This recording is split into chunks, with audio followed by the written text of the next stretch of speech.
আসসালামু আলাইকুম, কেমন আছেন সবাই? আশা করি ভালো আছেন। আলহামদুলিল্লাহ আমরাও একটু আগের থেকে ভালো আছি। তো এই ভিডিওটা কিন্তু অনেক আগেই করছিলাম, কিন্তু আপলোড দিব দিব বলে দেওয়া হয় নাই। বিভিন্ন অসুস্থতার আমার বাচ্চার অসুস্থতা এবং বলেন কাজের কারণেই কিন্তু ভিডিওটা দেওয়া হয় নাই। তো ভাবলাম আজকেই আপনাদের সাথে শেয়ার করি, এবং যারা যারা আমার পেজে নতুন সবাই কিন্তু আমার পেজটা ফলো করবেন, লাইক কমেন্ট শেয়ার অবশ্যই করবেন। তো দেখতেই পাচ্ছেন আমরা ঘুরতে আসছি, কমলার বাগান, প্রচুর পরিমাণে কমলা ছিল। ফার্স্টে ভাবছিলাম যে বিদেশে নাকি চলে আসছি। বিদেশি বলার কারণ হচ্ছে এখানে গাছের নিচে ফল ফলে থাকে। আমি আমার লাইফে কখনোই দেখি নাই।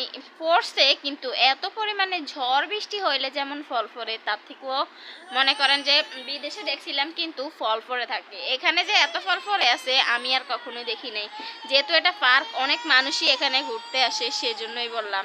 আমার হাজব্যান্ড কিন্তু একটা কমলা হাঁ করে কামড় দিতে চাইছিল আমাদেরকে বিনোদন দেওয়ার জন্য। আমরা যে ঘুরতে আসছি, আসলে আমার হাজব্যান্ড কিন্তু একটু ফানি টাইপের। ও হচ্ছে যেখানে যায় আমাদেরকে হাসানোর চেষ্টা করে এবং খুশি রাখার চেষ্টা করে। আর আমার বোন ছিল ওখানে।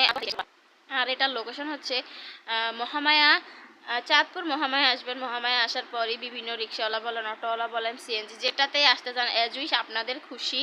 তো বলবেন যে শাহাতুলি বাজার ফ্রুটস বেলি পার্ক, এটা বললেই কিন্তু সবাই নামিয়ে দিবে।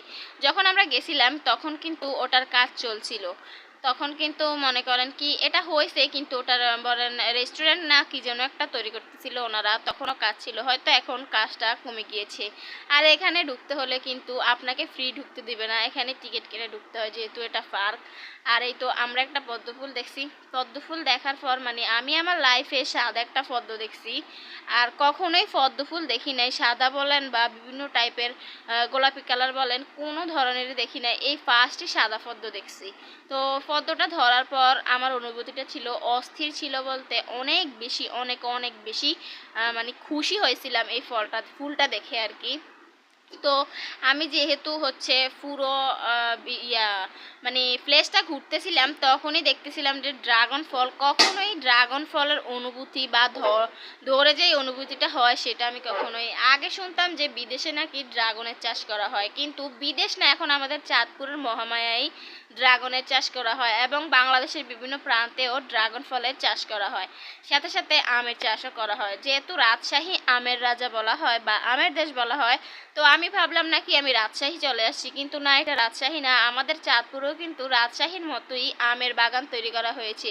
আর রাজশাহীর মতোই দেখতে এত সুন্দর ছিল, আর এত ছোট ছোট গাছে কিন্তু আম এত পরিমাণে ধরছিল যেটা বলার বাহিরে। মানে একদম ছোট ছোট গাছে অতিরিক্ত আম ধরে গেছে। সাথে দেখবেন যে আম আরো আম ধরবে এখানে, বেশি পরিমাণে আম এখানে উৎপন্ন হইতেছে।